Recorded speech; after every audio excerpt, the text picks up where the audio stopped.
So, good afternoon mga guys. Nagawa po tayo ng burger patty or burger steak na tinatawag. Ito, ground beef. Mga 2 kilos na gagawin ko. So, ang ginawa ko dito ay mga extender ko or pang firm po ay breadcrumbs, no? Nilagyan ko siya ng breadcrumbs yan. And then, may own version kasi, naglalagay kasi ako ng onion. Mas maganda pag pinong-pino yung onion natin. Pwedeng white, pwede rin red, no? Yan po. And then, meron po akong fine chop na bawang. Tanggal na lansa. Yung iba po kasi, pag once na mga imported po yung mga ground beef, salt and pepper lang ay okay na. So, ito po, naglagay na rin po ako kanina. Dagdagan na natin ng konti. So, syempre, wala tayong chicken powder or tinatawag natin na MSG. Pwede rin ito. Bahala po sa inyo kung anong preferred nyo po. Kasi ito lang available namin, so ito yung lalagay ko. So, meron na rin akong salt kanina nilagay. Nilagyan naman po natin ng bahagya. Huwag lang po umalat. Kasi kanina, naglagay na rin ako, no? Actually, wala po akong for now, no? Estimated ko lang yung lasa nito kasi ang magdadala po nito ay gravy, ano? Burger steak or Salisbury steak, halos magkaparehas lang po yan. Ito naman po ay pwede naman natin imamas ng kamay, no? At siyempre ako ay una muna kasi ano pa yung ground beef ko. So ito may konti pang frozen, kaya ginaganyan ko siya. After mamaya, pwede ko na siya imamas ng kamay, but be sure na talagang naka-gloves po tayo, no? Para iwas po sa tinatawag na food contamination sa ating mga pagkain.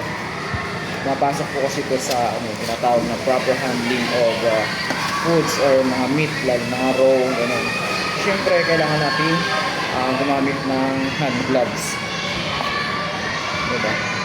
Para hindi naman siya messy tingnan. Kasi ito, ang kitchen namin dito ay open, no? So, nakikita ng mga customer namin o ng mga client namin, no? So, kailangan talaga namin gumamit kami ng gloves.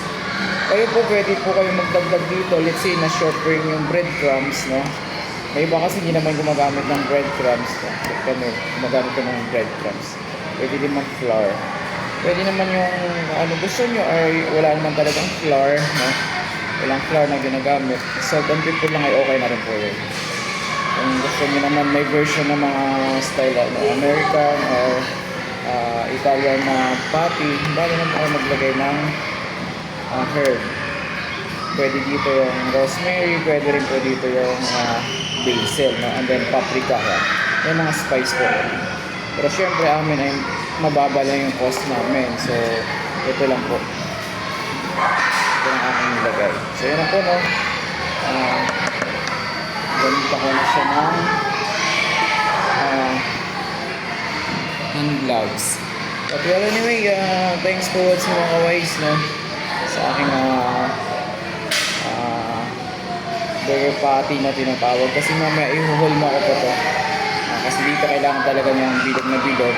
Mano-mano lang po yung gagawin ko. Nilagay ko lang siya sa takip ng garapon. Ito. Mamaya ihumaan ako po. Okay mga kaways, thanks for watching. Sana may natutunan po kayo sa mga simple na mga technique ko sa paggawa ng burger patty. Thanks and bye-bye. Have a nice day.